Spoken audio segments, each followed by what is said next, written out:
teólogos de toda a Europa, fora os príncipes, fora muitas pessoas que foram convidadas, né, para esse concílio, para essa grande reunião. E chamaram isso de Sínodo de Dort. Sínodo de Dort, né? Então, para decidir como fazer essas coisas, porque existiam dois grandes teólogos, chamado Jacó Arminius, né, e João Calvino. E eles tinham uma divergência, e era uma divergência grave, porque era num assunto fundamental da fé cristã, que era sobre a salvação. E esta reunião durou 7 meses. Foram, eu não sou muito bom de números, me parece que 64 sessões, entendeu? Durou 7 meses esse grande concílio, entendeu? E essas pessoas votaram e tal, né? Então, quer dizer, hoje não existe mais isso, uma grande reunião, uma grande conferência que dure tanto tempo. Eles vão fazer para arrecadar dinheiro, vão fazer para qualquer outra coisa, mas menos para tirar uma dúvida a respeito da Bíblia, né? E fizeram então esse Sínodo de Dort. Mas Calvino já tinha morrido fazia tempo, entendeu? O próprio Jacó Arminius também já tinha morrido, entendeu? E aí eles fizeram, e no final dessa grande reunião, chamado Sínodo de Dort, esse grande concílio, qual a conclusão que eles chegaram? Que os ensinamentos de Jacó Arminius era herético, inclusive foram expulsos da igreja.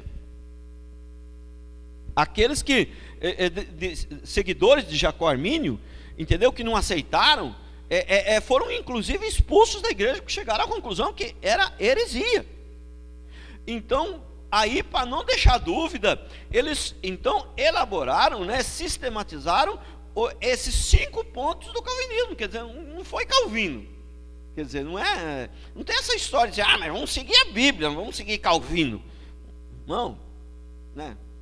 Quer dizer, se nós queremos aprender a Bíblia, mas diretamente só a Bíblia, sem estudar também os grandes homens de Deus que vieram antes de nós, aí nós estamos com a síndrome de Adão, né? Aí você não precisa mais nem vir na igreja. Como é que faz então? Você não está aqui, você não está acreditando no que eu estou pregando aqui? Por quê? Porque você sabe que eu, além de estudar a Bíblia, também aprendo com outros homens de Deus. Não é assim que funciona? Entendeu? Então não existe essa história, mas nós seguimos a Bíblia, nós não seguimos Calvino. Então isso aqui não é os 5 pontos de calvinismo, porque quando eu fiquei sabendo que existia o tal dos 5 pontos do calvinismo, eu pensava que tinha sido Calvino que escreveu aqui os 5 pontos, por isso que era Calvino. Não, o Calvino já tinha morrido, isso aqui foi elaborado entendeu? Então isso aqui isso aqui é coisa séria, não é brincadeira, entendeu? Então, e hoje nós vamos então falar do primeiro ponto do calvinismo, bem mais resumido, é uma mensagem só, uma por cada ponto, né? Vai ser 5 mensagens, uma por cada ponto. Hoje então, o primeiro ponto o homem, a depravação é total. Então, porque tem gente, os cristãos hoje, eles ainda acham que tem um homem que é um pouquinho melhor que o outro, então, não, todos iguais, não tem esse negócio de melhorzinho, não, todos estavam no mesmo nível. Pastor, mas tem um cara lá que é assaltante de banco, ele não é crente, ele é assaltante de banco, ele matou 300 pessoas. Tem um outro que matou 200 criancinhas, entendeu? E tem esse outro aqui que ele não é crente, mas nunca fez mal para ninguém. Irmão, tudo da mesma laia, tudo igual. Ele fez menos porque ele nasceu num ambiente diferente, entendeu? Porque, sabe, as circunstâncias foram diferentes para ele, mas no fundo a naturezinha é a mesma, a mesminha, entendeu? Não? Então a nossa natureza é a mesma, por exemplo, do Hitler, mesma coisa. Nós somos um Hitler, todo ser humano é um Hitler em potencial, entendeu? Dá a um ser humano normal que não tem Deus a autoridade que tinha Hitler, você entendeu? Sabe? Mata o filhinho dele, tortura o filhinho dele para ver se ele não faz alguma coisa, cria uma circunstância assim bem favorável para ele virar um demônio, para ver se o cara não vira um Hitler também. Qualquer um vira, entendeu? Então, existe diferenças por causa do lugar que você nasceu, sabe? Você nasceu na favela da Rocinha, a diferença Nada contra a favela da Rocinha, mas se nascer num ambiente, né, pesado, a tendência não significa que você vai ser, mas tem uma chance maior de você ser um mau elemento. Depende da família que você nasceu, depende da coisa. Mas sabe, é que o leão, ele está adormecido lá dentro, entendeu? Essas pessoas que não fizeram tanta maldade, igual o Hitler, igual Saddam Hussein, igual não sei quem, é porque o leão está meio adormecido, mas o leão está lá, mas está lá. Se ele ficar brabo, entendeu? Então não tem negócio de um melhorzinho, é todos iguais, perante a Deus. Não tem, entendeu? Todos têm a mesma natureza, a natureza pecaminosa de Satanás. Alguns exercitaram um pouquinho mais essa natureza, outros um pouquinho menos. Então olha aqui, primeiro princípio: todos os homens estão mortos e são iguais perante a Deus. Eles são iguais. Olha aqui, Romanos 2, 9 a 12. Tribulação e angústia virão sobre a alma de qualquer homem que faz o mal, ao judeu primeiro, também ao grego. Glória, porém, e honra e paz todo aquele que pratica o bem, ao judeu primeiro e também ao grego. Porque para Deus não há acepção de pessoas. Assim, pois, todos pecaram sem lei. Aqui, assim, pois, todos os que pecaram sem lei, também sem lei perecerão, viu? Quem pecou antes da lei vai para o inferno também, viu? Né? Então, tem alguns textos na Bíblia que diz que quem, né, pecou sem lei, né, não tem pecado, né? Mas não tem pecado na cabeça da pessoa, nesse sentido que está querendo dizer. Como não tinha lei, a pessoa pecou e ela acha que ela não pecou, né? É nesse sentido que a Bíblia está querendo dizer. Mas não significa que porque não tinha lei, a pessoa pecou e vai... Não. Sem lei, viu? Está bem claro aqui: todos que pecaram sem lei, também sem lei perecerão. Entendeu? E todos que com lei pecaram, mediante a lei serão julgados. E se for julgado, é lógico que quem vai ser julgado vai ser encontrado pecador, vai para o inferno também, né? Mas então, Deus não faz acepção de pessoas. Eu sei que as pessoas costumam torcer isso sempre só para o lado do bem, né? Não, Deus não faz acepção de pessoa, todo mundo vai para o céu. Mas aqui o contexto aqui não faz acepção de pessoa no sentido de que todos vão ir para o inferno, entendeu? O contexto aqui, né? Todos, quem pecou sem lei vai perecer, sendo judeu ou grego, com lei ou sem lei, judeu ou grego, né? Significa todos vão para o inferno, é nesse sentido que, né? E lógico, também não faz exceção também no sentido do bem também, lógico, né? Então todos os homens são iguais, não tem diferença. Então, a depravação total do homem é no sentido de que o homem, todo ser humano, ele desceu ao limite máximo. Por isso que não tem como um ser melhor que o outro, porque todos desceram ao limite máximo. Entendeu? Todos desceram até o chão. Então, por isso que não tem um melhorzinho que o outro, né? Agora, tem um que semeou menos, tem um que colocou em prática menos do que o outro. Mas no fundo, a natureza está lá, né? A natureza está lá. Então, é mais ou menos igual uma manga. Esse pé de manga aqui é igual àquela manga ali. Os dois são iguais, presta atenção nisso. Aquela manga ali é igual a essa. Mas se você plantar aquela muda ali numa terra preta, bem fértil, com bastante adubo, ela vai produzir muita manga. E aquela outra muda de manga ali é igualzinha àquela, mas se plantou numa terra seca, sem adubo, vai produzir pouca manga. Prestou atenção? Entendeu? Esse exemplo foi bom. Entendeu? Então a natureza está lá, todo homem é igual, todo homem a palavra é forte, mas é maligno. A natureza é maligna, vem do Satanás, é igual. Alguns desenvolveram mais devido à circunstância que a pessoa viveu. Então, aqui, aí, mas vamos lá, Romanos 3, 9 e 12, né? Que se conclui: temos nós qualquer vantagem? Não, de forma nenhuma, pois já temos demonstrado que todos, tanto judeus como gregos, estão debaixo do pecado. Como está escrito: não há justo, nenhum sequer. Não há quem entenda, não há quem busque a Deus. Todos se extraviaram, a uma se fizeram inúteis. Não há quem busque a Deus, não há nenhum sequer. Ninguém, não há. Por quê? É o que eu sempre falo, né? As duas principais características não, duas principais, fugiu aqui a palavra, que Deus dá para o ser humano que não tem Deus, ele está morto, né? Ou escravo. As duas definições, né? Define assim, ó, está morto, um escravo. O morto não pode fazer nada, não pode decidir nada, o morto não tem um morto. É esse morto aqui, ele está melhor que aquele morto ali. Mas peraí, os dois estão mortos, meu. Entendeu? Não, esse morto aqui, ele é melhorzinho que aquele ali. Esse morto aqui, ele respira melhor que aquele lá. Não, mas se ele respira, ele não está morto. Entendeu? Se ele está morto, ele é igual. Os dois estão igual, não tem diferença. Então, essa que é a questão. O homem, ele desceu ao nível máximo. É isso que a maioria dos evangélicos hoje não entende isso. Acha que tem aquele cara que não era crente, mas tinha uma boa família, cuidou direitinho dos filhos, é melhor do que o bandido. Não é melhor, é tudo igual. É tudo igual. Ele desceu ao limite máximo, a depravação foi total. O homem não pode fazer nada para ser salvo, porque a depravação foi total. Ele chegou a ponto da morte. Não, ele morreu espiritualmente, né? Quando Adão pecou, Adão morreu na hora. Ele morreu fisicamente? Não. Ele morreu espiritualmente, fisicamente não. Mas ele morreu espiritualmente na hora ali, morreu. Entendeu? O pecado leva à morte. Então, ó, Eclesiastes 3,18. Isso ainda comigo é por causa dos filhos dos homens, para que os prove, eles vejam que são em si mesmo como os animais. Prestou atenção? Você ainda acha que um homem do mundo, que tem uma família mais ou menos, o outro lá é bandido, você acha que aquele é melhorzinho que o outro? Não. A Bíblia diz que os homens, todos aqui, os homens, um homem que não nasceu de novo, ele é como os animais, não tem diferença. Entendeu? A depravação foi total, ela chegou ao nível máximo. Por isso não tem nada que o homem possa fazer. Por isso que a escolha é de Deus, é Deus que nos escolhe. Por isso que a salvação de graça não tem como você perder. Não tem como perder a salvação. Por quê? Se eu pudesse perder a salvação, é porque eu a conquistei. É porque eu consegui ela por mérito.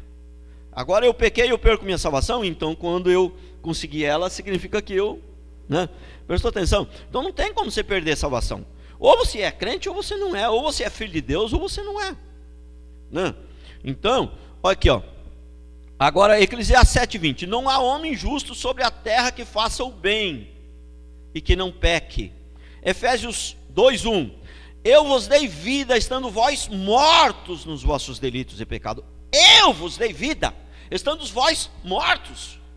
Como alguém pode chegar para um morto e dizer para o morto: olha, morto, se você me aceitar, vamos supor, Deus vai chegar para o morto e falar: morto, se você me aceitar, eu sou Deus, eu morri na cruz, vem, me aceite. O morto pode aceitar? Então, eu sei que as pessoas, as igrejas até fazem um apelo: vem aqui à frente para aceitar Jesus. Irmão, não somos nós que aceitamos Jesus. É Jesus que nos aceitou. Não somos nós que escolhemos a Ele, Ele que nos escolheu. Lógico que nós também temos que escolher a Deus, lógico. Mas nós só escolhemos a Deus porque Ele nos escolheu primeiro. A partir do momento que Ele me escolheu, aí eu nasci de novo, aí eu já posso escolher Ele, porque agora eu já não estou mais morto. Prestou atenção? Então nós temos que escolher Deus. Não é nem errado, de repente, dizer assim que você tem que escolher a Deus. Mas lógico que você só vai escolher a Deus porque Ele te escolheu primeiro. Se Deus me escolheu, a partir do momento que Ele me escolheu, eu não estou mais morto. Opa, vivi. Agora eu posso fazer isso, sim. Eu posso escolher Ele, falar: opa, eu te quero também. É que você me escolheu, eu também te escolho, né? Então, um homem pode escolher a Deus, mas só pode escolher a Deus porque Ele escolheu primeiro. Tem jeito, ó. Efésios 2:1. Ele vos deu vida, estando vós mortos nos vossos delitos. Morto, o homem estava morto. Depois da morte não tem mais outro estágio pior. Então, se todos os homens estavam mortos, todos estavam nas mesmas condições, né? Agora o segundo princípio: todo homem recebeu da mesma natureza. Todo homem recebeu da mesma natureza. Olha Romanos 5:12. Portanto, assim por um só homem entrou o pecado no mundo, e pelo pecado a morte. Assim também a morte passou a todos os homens, porque todos pecaram, né? Então, a morte passou a todos os homens estão mortos. Não tem um morto, aquele morto ali está melhor que esse morto de cá. Você entende? Então o homem desceu ao nível máximo. O nível mais baixo que alguém pode descer, qual que é? É a morte. Depois da morte não tem um outro nível mais baixo. Então todos desceram ao nível mais baixo. Por isso a depravação é total. Por isso, se Deus não chamar o homem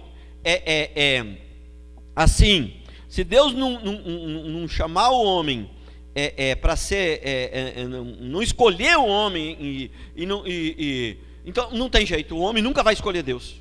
Porque o que o morto vai escolher Deus? A depravação é total, o homem se tornou inimigo de Deus, não tem jeito. Por isso que nós somos escolhidos por Deus antes da fundação do mundo. Mais para frente vai falar sobre isso. Antes da fundação do mundo, Deus já nos escolheu, né? Então olha aqui Efésios 2, de 1 a 3. Ele vos deu vida, estando vós mortos nos vossos delitos e pecados, nos quais andaste outrora, segundo o curso deste mundo, segundo o príncipe da potestade do ar, do espírito que agora atua nos filhos da desobediência, entre os quais também todos nós andamos outrora, segundo as inclinações da carne, fazendo a vontade da carne e dos pensamentos. Éramos por natureza filhos da ira, como também os demais. Filhos da ira aqui é uma palavra eufemista, entendeu? É uma palavra eufemista. Sabe o que é eufemismo? Eufemismo é assim, ó, entendeu? O seu irmão morreu, aí você ficou encarregado de dar notícia pro cara: seu irmão morreu, entendeu? Aí você chega pro cara e fala assim: olha, o seu irmão morreu. Puxa, mas é uma palavra muito forte. Você planeja uma palavra que tenha o mesmo significado, mas que seja mais suave. Irmão, seu irmão dormiu. Mas só que dormir pode significar morrer, mas pode significar descansar também. Então, você fala: o seu irmão, ele partiu, ele foi estar com o Senhor. Então você usa uma palavra mais suave. Então aqui ele está usando uma palavra mais suave: filhos da ira. Mas isso aqui é filho do diabo, é filho do capeta mesmo, viu? Entendeu? Filhos da ira aqui é filho do capeta, é filho do diabo. Entendeu? Então todo homem recebeu a natureza maligna e se tornou filho da ira, se tornou filho do diabo.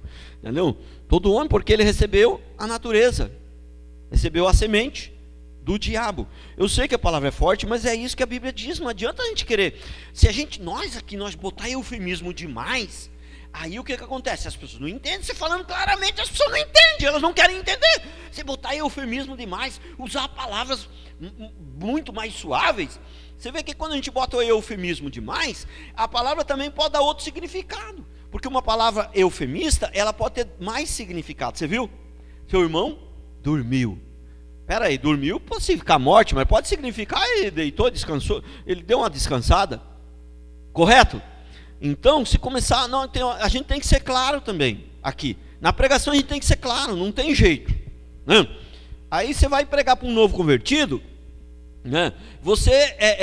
Aí você pode usar a palavra eufemista, você vai aos poucos, né? Você não vai falar para o cara: ó, você é filho do diabo. Você está no mano a mano, evangelizando aí uma pessoa. Você fala assim: olha, você tem a natureza maligna, viu? Você é filho do diabo. Então, você não pode, você tem que ir devagar, entendeu? Então não é que usar uma palavra eufemista seja errado, a própria Bíblia faz isso. O próprio tradutor da Bíblia faz isso. Não é que seja errado, mas peraí, se a gente começar com um eufemismo demais, entendeu? Você acaba descaracterizando as escrituras, você acaba, né, mudando tudo. Então a gente tem que ser claro, principalmente no ensinamento da palavra na igreja. Temos que ser claro, né? Não dá para ficar usando meias palavras, né? Porque o eufemismo demais pode virar meias palavras e as pessoas podem dar um entendimento diferente, né? Então, Efésios 2,16: reconciliasse ambos em um só corpo com Deus, por intermédio da cruz, destruindo a inimizade. Você viu que aqui fala de reconciliação. Então isso aqui a natureza maligna nos tornou inimigo de Deus. Por quê? Porque o diabo é inimigo de Deus, entendeu? Nós recebemos a natureza maligna e nos tornamos inimigos de Deus, e a cruz fez a reconciliação, entendeu? Então, você falar para o evangélico que as pessoas são inimigas de Deus, que todo homem se tornou inimigo de Deus, tem evangélico que dá chilique nele, você entendeu?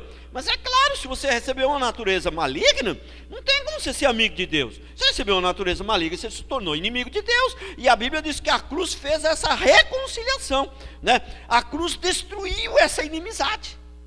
Quer dizer, destruiu a inimizade de todo ser humano da face da terra? Não. Destruiu a inimizade daqueles que crêem no poder da cruz, daqueles que crêem no sangue de Jesus. Prestou atenção? Não é de todos. Aqueles que não crê, continuam inimigo de Deus. Aqueles que não receberam Jesus como Senhor e Salvador, aqueles que não se arrependeram dos seus pecados, que não crê que a cruz, Jesus morreu na cruz para nos salvar, eles continuam inimigo de Deus. Nós não somos mais inimigo de Deus. Por quê? Porque a cruz fez essa reconciliação. Olha que coisa linda, irmãos. Que coisa linda, nós éramos inimigos de Deus, mas a cruz nos reconciliou com Deus. Olha que coisa. Desfez essa inimizade. Agora nós somos amigos de Deus. Olha que coisa.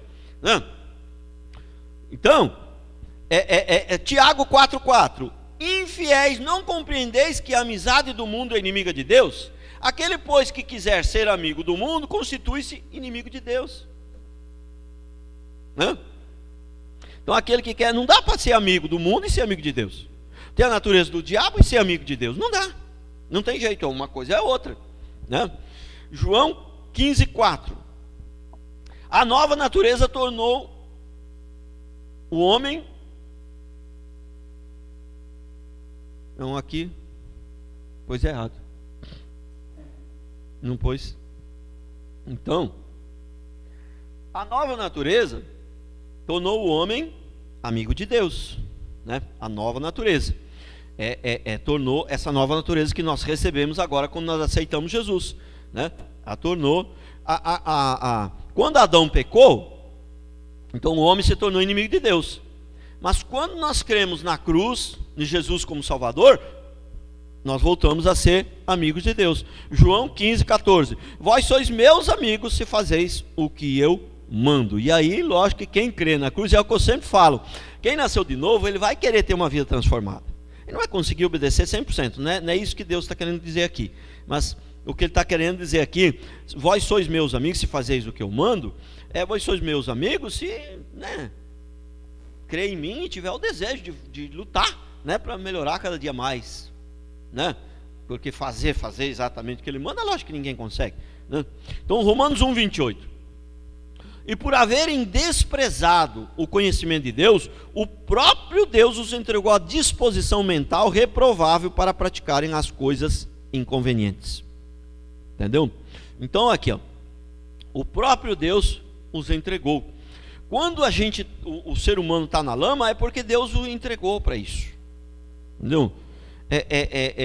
Quando a pessoa começa a teimar, querer fazer uma coisa, Deus entrega. Porque eu já ministrei uma palavra aqui.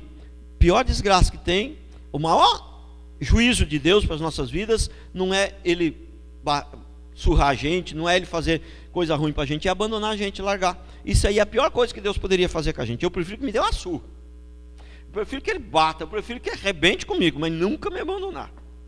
Entendeu? Pior coisa que Deus pode fazer com você é te abandonar. E aqui é um abandono. Entendeu? E por haver desprezado o conhecimento, mas Deus nunca abandona ninguém. Vai nessa. Não abandona quem clama, quem deseja Ele, quem nasceu de novo. Esses não, Ele não abandona mesmo. Tem alguns textos na Bíblia que falam, nunca, pode uma mãe abandonar seu filho que é momento, mas eu não te abandonarei. Ali está falando para todo mundo? Não. Está falando para quem crê. Entendeu? Porque vai ter gente que Ele não só vai abandonar, como vai lançar no lago de fogo. Entendeu? Mas o que os crentes de hoje acham? Que Deus não abandona ninguém, que isso vale para qualquer ser humano. Não, isso é um absurdo. Isso é um absurdo, Como que Deus não abandona ninguém? Lógico que abandona, Ele não só abandona, como destrói, faz pior, entendeu? Depois de ter abandonado, Ele destrói, mata, assim como fez destruir o mundo antigo, e salvou só a família de Noé, Os outros não só abandonou, como matou, destruiu tudo, Então, quarto, os mortos não podem fazer nada por eles, nem pelos outros e nem para Deus. Nada. Aqui eu não estou falando de morto no sentido literal. Lógico que o morto no sentido literal não pode mesmo, mas estou falando no sentido do morto no sentido espiritual, Então, o ser humano está lá, tem 20 anos, está vivo fisicamente, mas espiritualmente ele está morto. Então ele não pode fazer nada. Não tem como ele fazer algo para alguém se ele está morto, No sentido espiritual, não tem como ele aceitar Deus se ele está morto. Não tem como ele fazer o bem, ele ser melhorzinho que o outro se ele está morto. Entendeu? Então ele está morto espiritualmente. Então todos estão, quem não tem Deus, estão todos no mesmo nível, no nível mais baixo. A depravação foi total. O homem ele não teve uma depravação assim, 99%. Entendeu? Olha, o homem, depois que recebeu a natureza de Adão, entendeu? A natureza do maligno, 99%, né, de bom que o homem tinha foi destruído. Não. 100%. Todo homem foi 100% destruído. Então a depravação foi total. Por isso que o nome da palavra é depravação total, 100%, né? Então aqui, Romanos 8, de 8 a 10. Portanto, os que estão na carne não podem agradar a Deus. Os que estão na carne, o que é? Quem não nasceu de novo, não pode agradar a Deus. Não tem como ele fazer alguma coisa. Ele está fisicamente, só físico, espiritualmente ele não existe. Vós, porém, não estáis na carne, mas no Espírito. O que ele está falando aqui? Esses aqui nasceram de novo. Não. Se de fato o Espírito de Deus habita em vós. Olha, se de fato o Espírito de Deus habita em vós. E se alguém não tem o Espírito de Cristo, este tal não é dele. Olha que coisa. Se porém Cristo está em vós, o corpo na verdade está morto, por causa do pecado, mas o Espírito é vida, por causa da justiça. Então, se o Espírito está em vós, o corpo está morto. Porque o corpo é corpo. O que é o corpo? O corpo não é nada. A Bíblia diz que o corpo, eu acabei de ler aqui que o corpo, a pessoa sem Deus, o corpo e o dos animais é a mesma coisa, não tem diferença? Não acabei de ler aqui? Que o ser humano sem Deus é igual ao animal? Quer dizer, o corpo do homem sem Deus e o animal não tem diferença. Foi o que eu li aqui. Pastor, querendo comparar a gente com o animal. Acabei de ler aqui. O homem, o corpo do homem e o corpo do animal é a mesma coisa, não tem diferença. Se ele não tiver Deus é a mesma coisa, eu acabei de ler aqui, entendeu? Se porém Cristo está em vós, o corpo na verdade está morto por causa do pecado, mas o Espírito é vida por causa da justiça. O Espírito é vida. Então o corpo que não tem o Espírito, então piorou mais ainda. Piorou mais ainda. Olha que situação. Olha Salmo 58:3. Desviam-se os ímpios desde a sua concepção, nascem e já desencaminham proferindo mentiras. O ímpio, ele se desvia desde a sua concepção, ele já nasce, desvia desde a concepção, sabe o que significa? Ele já nasce desviado, irmão. Ele já nasce morto. É um paradoxo aqui, contradição. Ele já nasce morto, irmão. Ele nasce fisicamente, mas morto espiritualmente, ele já nasce morto.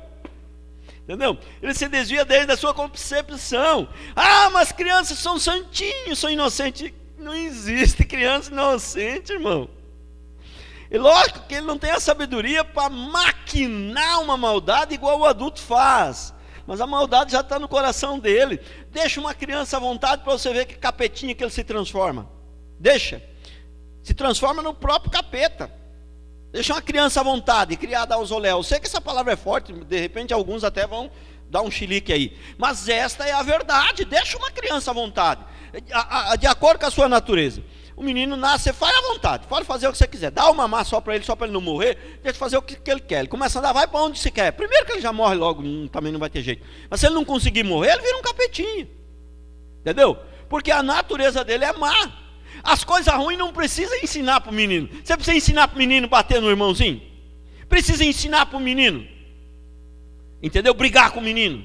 Olha, quando o outro menino não quiser dar o brinquedinho para você, você briga com ele. Precisa ensinar isso para o menino? Não precisa, irmão. Você precisa ensinar as coisas boas, as coisas ruins, ele já nasce sabendo. Por quê? Por causa da natureza. Entendeu?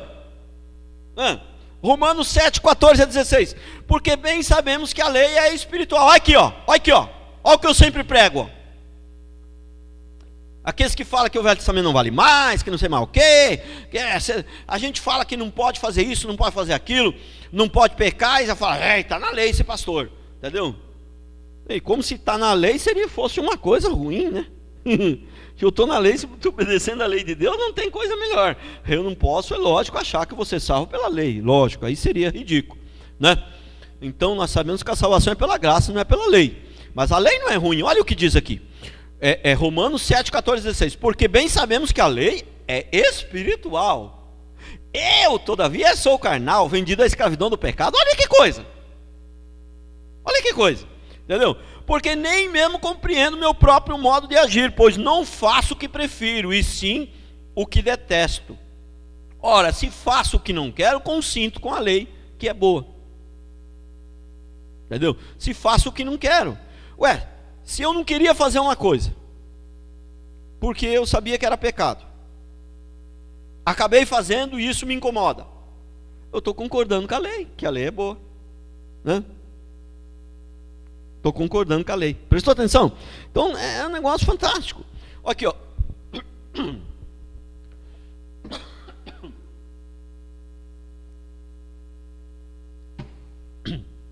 Parece que está andando rápido hoje, mas isso é unção, hein, irmãos?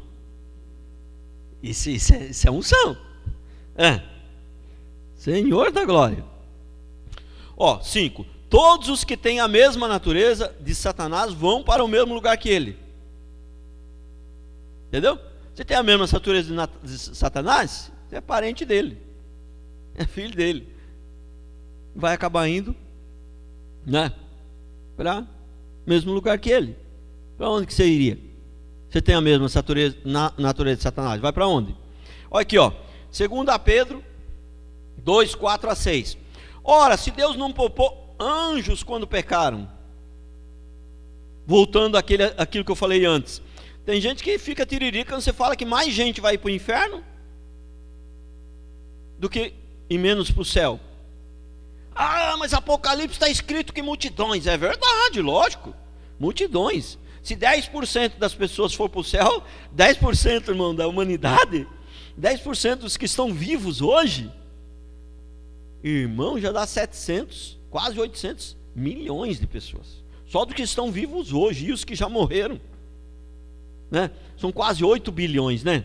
Então 10% de 8 bilhões dá quase 800 milhões de pessoas vão para o céu. Então é lógico que Apocalipse está escrito que vai ser multidões. É lógico que vai ser multidões que vai ser salvo. Vai ser muito mais multidões ainda que vai ir para o inferno.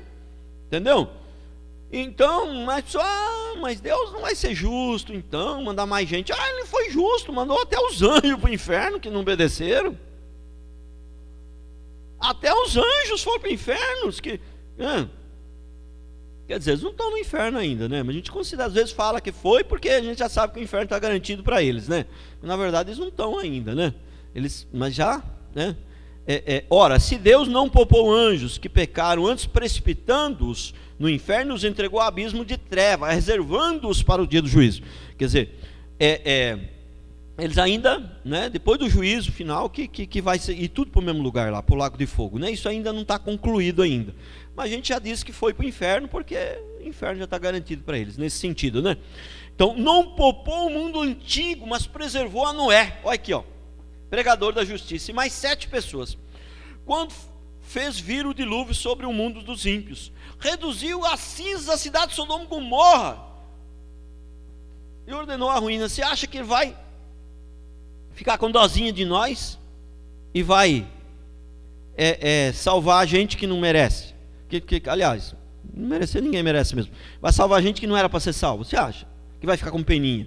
Não, Deus é um Deus de misericórdia, mas Ele tem misericórdia daqueles que aceitam Ele, daqueles que buscam Ele, entendeu? E essa misericórdia vai acabar no dia do juízo final, entendeu? E o cálice será derramado sem mistura. O que é o cálice? É a ira de Deus. Ela vai ser derramada sem mistura. O que é sem mistura? Sem misericórdia, não vai ter. A ira de Deus já está sendo derramada, mas o cálice está misturado. A ira, mas Deus derrama a ira, mas Ele também tem um pouco de misericórdia, está misturado. Mas um dia o cálice será sem mistura, né? Então olha aqui, Provérbios 16, 4. O Senhor fez todas as coisas. Olha aqui que coisa. Todos os que têm a mesma natureza de Satanás vão para o mesmo lugar que ele. Ó, o Provérbios 16, 4, o Senhor fez todas as coisas para determinados fins, e até o perverso para o dia da calamidade. Entendeu? Deus fez até o perverso. Então, Deus fez tudo, irmão. Tudo é o quê? Judas, quem foi que fez? Deus. Mas foi Deus que fez ele pecar? Não. Mas foi Deus que fez ele. Mas Deus sabia que ele ia pecar. Mas foi Deus que fez. Foi Deus que criou. Então Deus fez até o perverso para o dia da calamidade. É o que eu digo, Satanás ele é instrumento de Deus para juízo daqueles que não obedecem. Então tudo foi Deus que fez. João 5:24.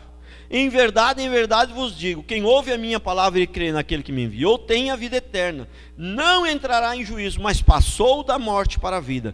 Prestou atenção? Passou da morte para a vida, o que a gente sempre fala, né? Quando Adão pecou, o homem passou da vida para a morte. Quando Jesus morreu, quando Adão pecou, todos os homens passaram da vida para a morte. Mas quando Jesus morreu na cruz, todos os homens, não todos os homens que creram, passaram da morte para a vida. Voltou à vida, vamos dizer assim, né? Voltou à vida, né? Então, não entrará em juízo, porque quem entra em juízo, ele não vai ter como se defender, né?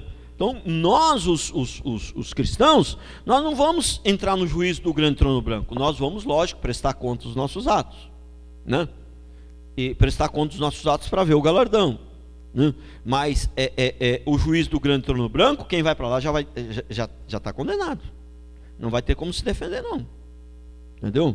Porque ninguém vai ter vai poder se justificar diante de Deus. Quem vai poder se justificar diante de Deus? Ninguém, né? Então olha aqui, 1 Coríntios 4:7. Pois quem é que te faz sobressair? Aqui esse aqui é outro ponto aqui, esse aqui é outro princípio. Se você está salvo, a honra e a glória é toda dele. Esse povo que acha que perde a salvação, eles não conseguem dar a honra e a glória toda para Deus. Eles não conseguem ser humilde. Nós também não conseguimos, mas, entendeu? Mas nós temos uma chance de conseguir. Esse povo não tem uma chance, porque se ele acha que ele fez alguma coisa, teve alguma participação para ser salvo, como é que ele vai dar a honra e a glória para Deus? E olha o que diz o texto aqui: pois quem é que te faz sobressair? E que tens tu que não tenhas recebido? São perguntas, mas perguntas afirmativas, que já é uma pergunta que já é uma resposta ao mesmo tempo. Pois o quem te faz sobressair? E o que você tem que você não tenha recebido? Se o recebestes, por que te vanglorias? Como se o não tivesse recebido. Um monte de perguntas que já são resposta. Quer dizer, o que você tem que você não recebeu? Tem alguma coisa que você não recebeu? A salvação? Por acaso? Não. Você recebeu de graça, por que te vangloria? Por que você se acha melhor que o outro se você recebeu de graça? Entendeu? Então, e por um acaso você tem alguma coisa que você não recebeu? Tudo é Deus, irmãos. É Deus que faz nas nossas vidas. Então, olha, a salvação é Deus que dá. E que transforma as nossas vidas também é Deus. Só que aí, a partir daí, você já está vivo, né?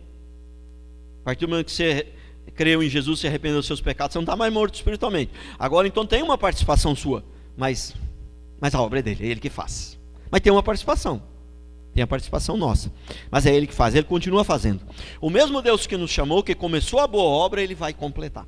É ele que vai. Por isso, se cair, não ficará prostrado, eu te levanto. Por isso não tem como perder a salvação. Por isso não tem como ser crente e ser relaxado e pode passar por um período até de meio de vacalhação, mas não pode. Um crente vai ter uma vida transformada. Ele vai ter, porque é assim que funciona, é isso que diz a palavra, entendeu? Então esse povo passa por muito tempo sendo crente, não nasceu de novo. Não nasceu de novo. O cara passou 10 anos na igreja, crente relaxado, crente não tem compromisso, crente... Eu não estou falando daquele que às vezes vem pouco na igreja porque o trabalho não permite. Eu estou falando daquele que podia estar aqui e não está. Estou falando daquele que podia mudar de vida. Deus não pede além daquilo que a gente pode, né? Deus pede aquilo que a gente pode dar, entendeu? Então, eu estou falando desse povo. A pessoa vem na igreja 10 anos, crente relaxado, não tem compromisso, carnal, entendeu? E desvia. Aí desvia. Entendeu? Aí desvia, passa um tempo, volta para a igreja e volta e a vida é transformada. Você fala, nossa, tá vendo? Ficou 10 anos na igreja e agora voltou. E antes ele não estava firme, agora ele está. Não, antes ele não era crente, agora ele converteu. Entendeu? Antes ele não era crente, ele não era nascido de novo, ele converteu agora nessa volta. É isso que as pessoas não entendem. Ele converteu na volta. Aí quantos casos que eu vi assim? A pessoa voltou nada, né? Voltou o corpo, né? O coração, a mente está vindo pela primeira vez, agora que ele converteu, né? Então, 2 Coríntios 3:5. Não que por nós mesmos sejamos capazes de pensar alguma coisa. Olha aqui, por nós mesmos nós não somos capazes de pensar nada de bom, como se partisse de nós. Pelo contrário, a nossa suficiência vem de Deus. Nós não somos capazes de fazer nada de bom por nós mesmos. Prestou atenção? Quando você faz alguma coisa de bom, louvado seja Deus, muito bem, é assim mesmo, tem que fazer mesmo. Mas quem foi que te deu força, que te convenceu a fazer de bom? Deus. Quando você faz alguma coisa de ruim, quem que foi? Foi você mesmo. Aí foi você mesmo. Aí foi nós mesmo, aí foi eu mesmo. Entendeu? Então quando você faz alguma coisa errada, disciplina a carne, ora, jejua, se arrepende. Quando você faz alguma coisa boa, obrigado Senhor, o Senhor é bom, o Senhor que fez. Olha que coisa. Olha que coisa. Senhor, continue fazendo, me dá força. Mas você tem uma participação? Tem, mas no fundo quem fez foi ele, mas tem uma participação. A partir do momento que você nasceu de novo, você não está morto mais, tem a sua participação. Daí a Bíblia diz que nós somos cooperadores de Deus, correto? Correto? Aí você já não está mais morto, né? Então, mas é fantástico isso aqui. Não que por nós mesmos sejamos capazes de pensar alguma coisa, nem pensar alguma coisa boa você não consegue. Nós não conseguimos nem pensar, quanto mais fazer por nós mesmos. Por esse e por tantos outros motivos, que toda a honra e toda a glória. Veja bem, quando você tem esse entendimento, fica mais fácil para dar toda a honra e toda a glória para o Senhor. Fica ou não fica? Mas quando você acha que é você que fez, como é que você vai dar a honra e a glória para Deus? Se você acha que foi você que fez, como você vai dar? Não tem como. Se você for dar toda a honra e toda a glória, você vai dar da boca para fora, porque você acha que foi você que fez, correto? Vai dar da boca para fora, não tem jeito, né? Como se partisse de nós. Pelo contrário, a nossa suficiência vem de Deus. Mas é interessante isso, quando você faz alguma coisa ruim, errada, é você mesmo que fez. Quando você faz alguma coisa boa, quem fez foi Deus. É Deus que fez na sua vida, com a participação sua, mas quem fez foi Deus. Sozinho você não faria. Nós não temos a capacidade nem de pensar coisa boa sem Deus, né? Nem Deus, né? Então olha aqui, ó, Romanos 2:4. Ou desprezas a riqueza da sua bondade e a tolerância, a longanimidade, ignorando que a bondade de Deus é que te conduz ao arrependimento? Prestou atenção? É a bondade de Deus que te conduz ao arrependimento.